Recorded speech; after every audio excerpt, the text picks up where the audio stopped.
It's 9:14 on a Tuesday night. The kitchen light is on.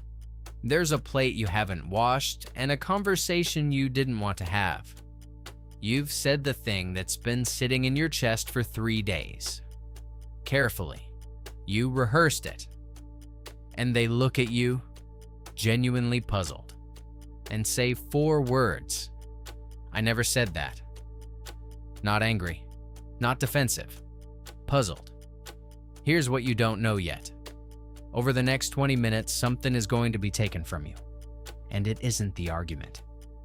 It's your ability to trust your own memory. And I'm going to narrate the whole thing while it happens to you. 9:15. You repeat it. More precisely this time.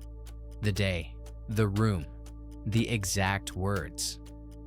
And something strange happens. The more precise you get, the calmer they get. That asymmetry is the whole technique. Gaslighting isn't lying. A liar wants you to believe a false thing. This is one level deeper. The goal isn't to change what you believe about an event. It's to change what you believe about yourself. Whether you're someone whose perceptions can be trusted. Clinicians describe it as a form of emotional abuse. The name comes from a 1930s play, in which a husband dims the gas lamps in the house and tells his wife she's imagining it. 9:22. The phrases arrive, not shouted, offered, almost kindly. You're being too sensitive. You're overreacting.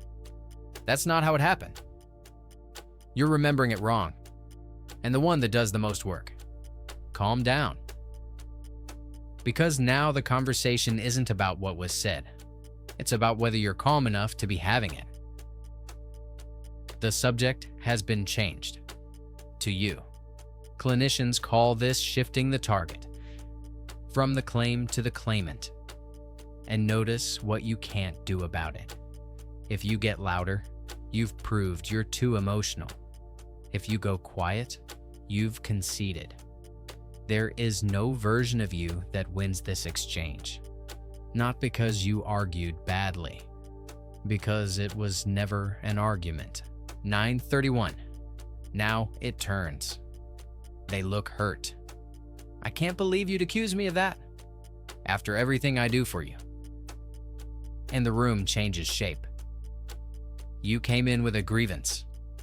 You are now apologizing. There's a name for that sequence. Psychologist Jennifer Frad called it DARVO. Deny, attack, and reverse victim and offender. Deny it happened. Attack the person raising it. Then swap the roles. So the one who was harmed is the one causing harm. Once you've seen it, you cannot unsee it. And the word for it is DARVO. 9:48. The conversation ends the way these always end. Not resolved, dissolved. And later you do something you didn't used to do. You go looking for a witness, a text message, a friend who was in the room. Not to win, just to check. That's you're not the problem. Notice what that is. You are now running an evidence procedure on your own memory. That's the actual product of gaslighting. Not agreement, not doubt about one evening. A permanent second opinion. Installed inside your own head. And it shows up in places that have nothing to do with them. You apologize before you're accused. You keep notes, dates, screenshots, in case you need proof later. You say, I'm confused far more than you used to. And you check your version of events with someone else before you'll trust it yourself. Every clinical description lists the same drift. Chronic self-doubt and distance from the people who might have backed you up, which is what makes this different from every other tactic. Most manipulation has to be repeated to keep working. This one doesn't. Because once you've been taught your memory is unreliable, you'll do the work yourself.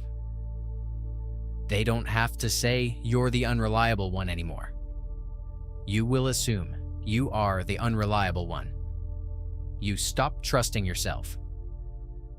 And once you can see the shape of it, you start seeing it in rooms that have nothing to do with your kitchen. The manager who rewrites what was agreed, then wonders aloud why you're being difficult. The parent who tells you that isn't how your childhood happened. Different rooms, same 3 moves. And here's the part to listen to carefully. Somewhere in the last few minutes, a voice in your head has been running a defense. They didn't mean it like that. I probably did overreact. Every couple argues. Sit with that voice for a second. Really listen to it. Is that your judgment? Or is it something you were taught to say? Look at what was borrowed. Not your trust in them, your trust in you. Human memory really is reconstructive, imperfect, suggestible, and every one of us misremembers things. Gaslighting takes that ordinary, honest uncertainty and points it at you like a weapon. And no elaborate lie was ever required. 4 words said calmly, often enough. So what actually helps? Not winning the argument. That exchange has no winning move, and now you know why. What helps is external memory. Write things down as they happen, for yourself, not as ammunition. Keep the people who were in the room.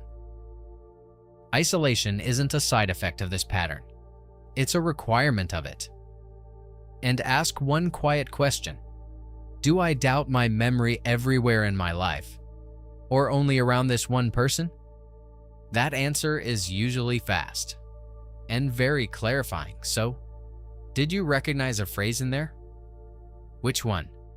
The comments are usually the most honest part of these videos. One last thing. Tonight's pattern was loud, in its own quiet way.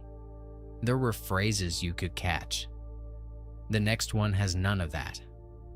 In the next episode, POV, the nicest person you know.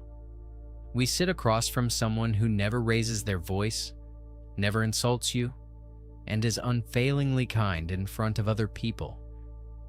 You'll leave every conversation feeling small and unable to point at a single thing they said. Subscribe so you can see the machinery before it's pointed at you.